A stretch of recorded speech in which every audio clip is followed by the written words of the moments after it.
गांव की जिठानी। शांति अपने दो बेटों अर्नव और आरुष के साथ शांति से जीवन बिता रही थी, लेकिन शांति के पति सोहन से उसकी कभी कभार थोड़ी अनबन हो जाती थी। एक दिन शांति रोज की तरह सुबह का खाना बना रही थी, तभी दरवाजे की घंटी बजी। घंटी की आवाज सुनकर वो दरवाजे की ओर जाते हुए कहती है, अरे आती हूँ, कौन है, सब्र करो। शांति दरवाजा खोलती है तो देखती है कि उसके जेठ मोहनदास सामने खड़े होते हैं। वो सक पकाकर अपना घूंघट करती है और पैर छूकर कहती है, आइए आइए जेठ जी। कैसी हो शांति?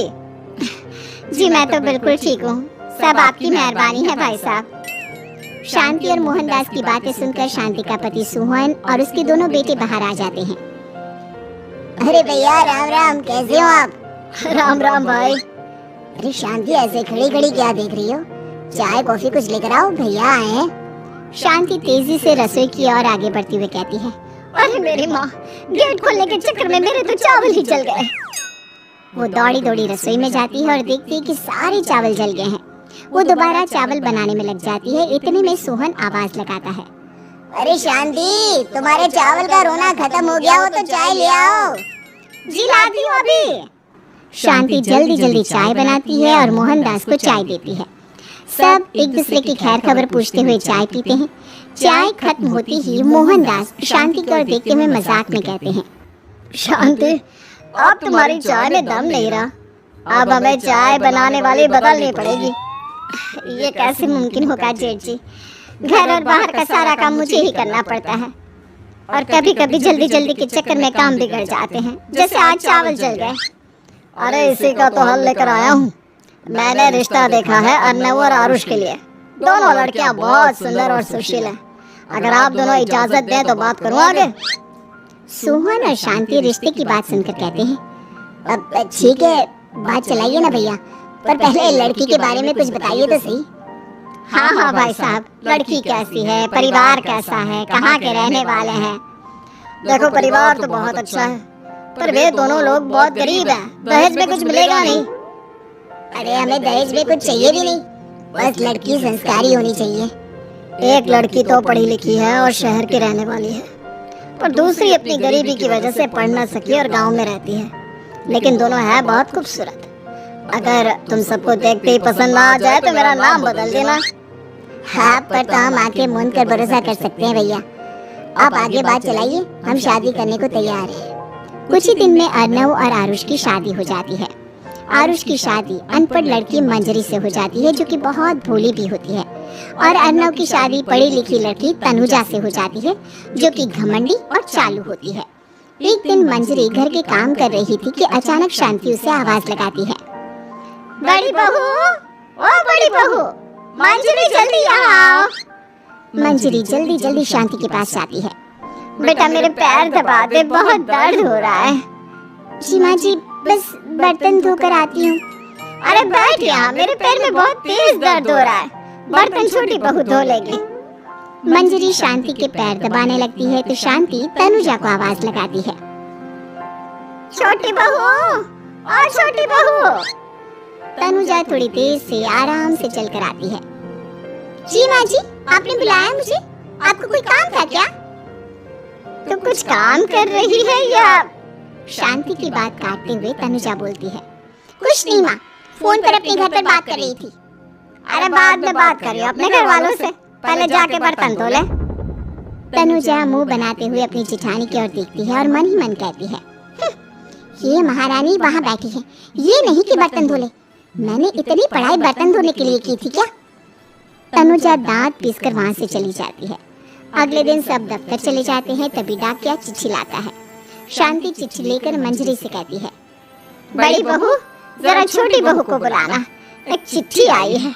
मेरी तो आंखें कमजोर है तो मुझसे पढ़ा नहीं जाएगा। मंजरी तनुजा के पास जाकर कहती है, तनुजा, तुम्हें माँ जी बुला रही हैं।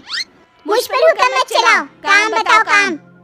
अरे मैंने तुम पर कहाँ हुक्म चलाया, और हुक्म चला भी दूंगी तो क्या हुआ, तुम तो मेरी छोटी बहन की तरह हो ना। तुम जैसी अनपढ़ जाहिल और गांव की गवार मेरी बहन नहीं हो सकती।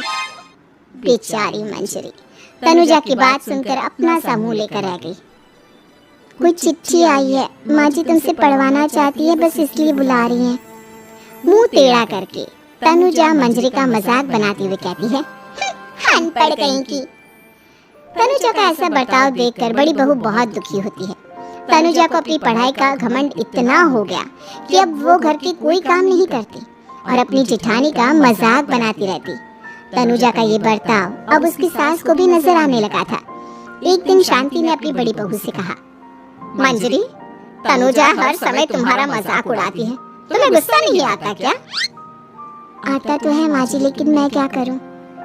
जब भी उसे कुछ बोलती हूँ वो और भी जली कटी बातें मुझे सुनाकर चली जाती है।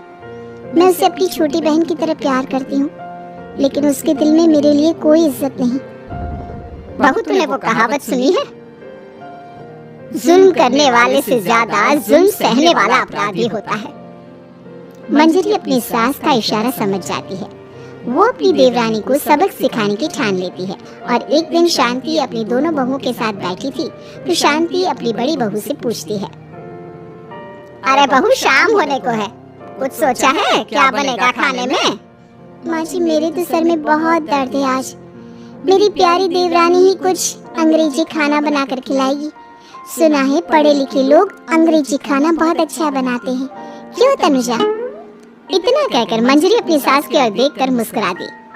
तनुजा अपनी तारीफ सुनकर बहुत खुश हो गई। इतने में शांति कहती है, ये तो सच बात है छोटी बहू, ये तो मैंने भी सुना है। हम भी पक गए हैं बड़ी बहू के हाथ का खाना खा खा कर। तनुजा, तुम्हारी माँ भी तो तुम्हारे खाने की बहुत तारीफ करती है, आज हमें भी खिला दो कुछ अच्छा सा बनाकर। शांति की बात सुनकर छोटी बहू और आसमान पर चढ़ गई, पर उसे ये कहाँ पता था कि उसकी सास और जेठानी उसे सबक सिखाना चाहती हैं। तनुजा अपनी तारीफ सुनकर खुश तो बहुत होती है, पर सोचने लगती है, मुझे तो कैसा भी खाना बनाना नहीं आता, अब मैं क्या करूँगी? अगर मैंने इनको सच बता दिया तो मेरी सारी इज्जत मिट्टी में मिल जाएगी। अरे छोटी बहू, क्या सोच रही हो? खिलाओगी ना अपने हाथ का अंग्रेजी खाना? छोटी बहू हाँ में सर हिला देती है। अचानक से उसके दिमाग में एक आइडिया आता है, मैं इंटरनेट से देखकर कुछ बना लेती हूँ, मेरी वाहवाही पूरे घर में हो जाएगी। मुझे कौन सा रोज रोज बनाना है। माँ जी, आज आप सबको ऐसा खाना खिलाऊंगी कि। इतने में शांति छोटी बहू की टांग खींचते हुए कहती है कि पता नहीं कैसा खाना खिलाओगी, हे ऊपर वाले हमारी रक्षा करना। इतना बोलकर शांति और मंजरी दोनों जोर जोर से हंसने लगते हैं। अब तनुजा रसोई घर में चली जाती है और खाने की तैयारी करने लगती है, पर उसे रसोई घर की चीजों के बारे में तो कुछ नहीं पता। जैसे तैसे सारी चीजें निकालती है और इंटरनेट पर देखकर खाना बनाती है। कुछ ही देर में सब लोग घर आ जाते हैं। अरे सुनते हो, आज का खाना हमारी छोटी बहू बना रही है। अरे वाह, आज तो फिर कुछ अंग्रेजी खाना खाने को मिलेगा। कुछ ही देर में खाना बन जाता है तो छोटी बहू सबका खाना लगा देती है। इतने में बड़ी बहू कहती है, क्या बात है देवरानी जी, आज तो बहुत अच्छी खुशबू आ रही है। ये बात तो सही कही बड़ी बहू तूने, खुशबू तो अच्छी है, ऐसी खुशबू तो मेरे खाने में भी नहीं आती। सब मिलकर छोटी बहू की बहुत तारीफ करते हैं और छोटी बहू सातवें आसमान पर बैठ जाती है। अब सभी खाना खाते हैं। जल्दी जल्दी दो, अब तो मुंह में पानी आ रहा है। हाँ, मुझसे भी नहीं रुका जा रहा।